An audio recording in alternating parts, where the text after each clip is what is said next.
Il s'agit d'abord de la blockchain, dont les crypto-monnaies ne sont, ne sont qu'une des applications possibles, tant dans la finance que l'économie réelle.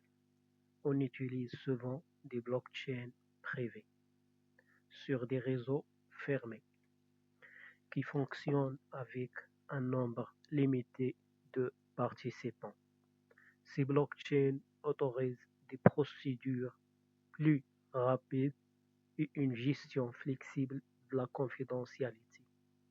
Elle offre un cadre de gouvernance et d'action collective entre partenaires qui veulent coopérer sur un pied d'égalité. Elles connaissent potentiellement de nombreuses applications dans la dans le règlement livraison de titres, les paiements transfrontières, la gestion des chaînes de valeur, le financement du commerce international, la tenue des cadastres, la sécurisation des états civils et des dossiers médicaux. Dans tous ces domaines, la France dispose de nombreux atouts grâce à un écosystème vibrant d'entrepreneurs et de développeurs.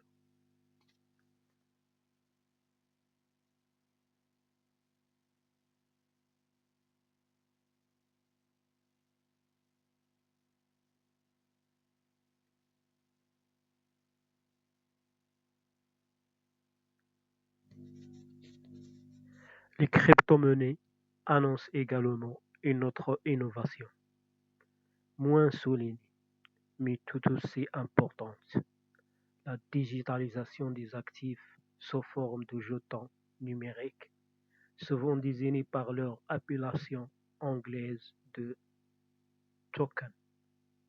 Il s'agit d'une représentation digitale de la valeur.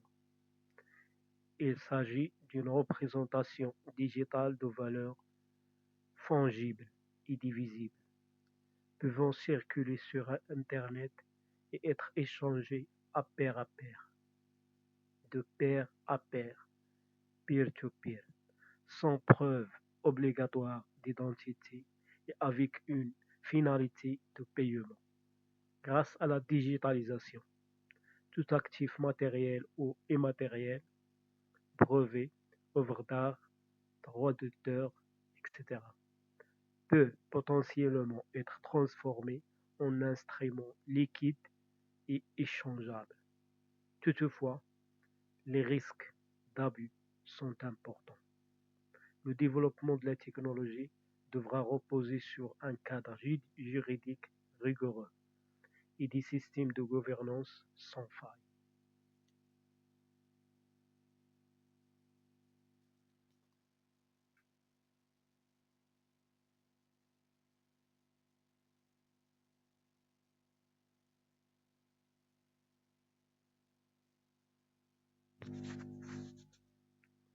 Les Initial Coin Offering ici illustrent bien les opportunités et les ambiguïtés de la digitalisation de la valeur. Ce sont des procédures de levée de fonds opérées directement sur Internet. Elles sont apparues en 2016 et se sont rapidement développées dans un environnement de liquidité abondante. Elles cumulent de grandes innovations dans la procédure d'appel à l'épargne en dehors, en dehors de toute formalité réglementaire sur la base d'informations de qualité variable et dans les droits conférés qui sont très variés, propriétés, usages, avantages divers, mais souvent d'une grande ambiguïté. Ce mode d'émission préfigure sans doute l'avenir, mais n'offre aujourd'hui aucune garantie réelle aux souscripteurs. Les ICO sont donc des produits risqués, mais néanmoins fréquemment cotés dès l'émission sur des plateformes d'échange.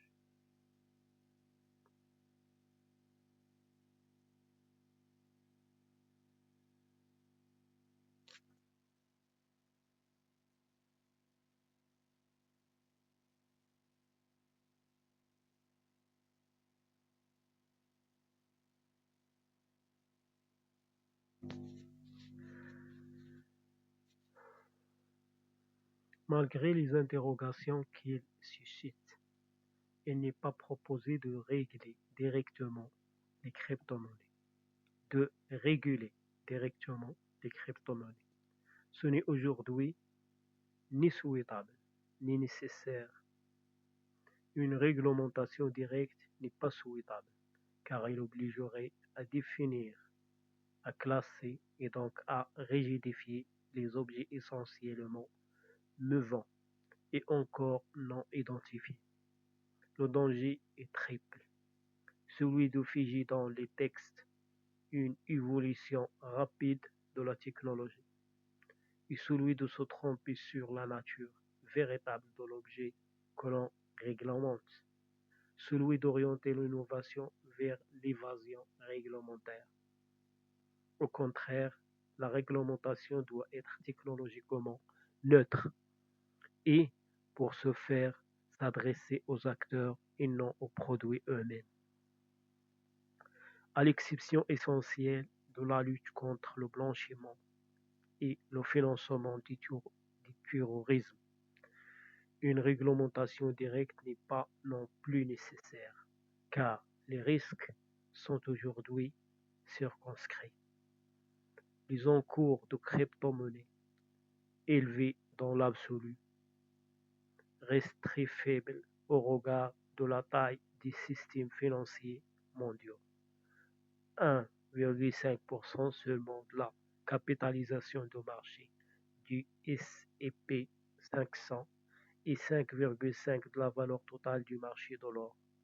L'exposition des intermédiaires financiers au risque des crypto-monnaies est également minime et le risque de contagion inexistant.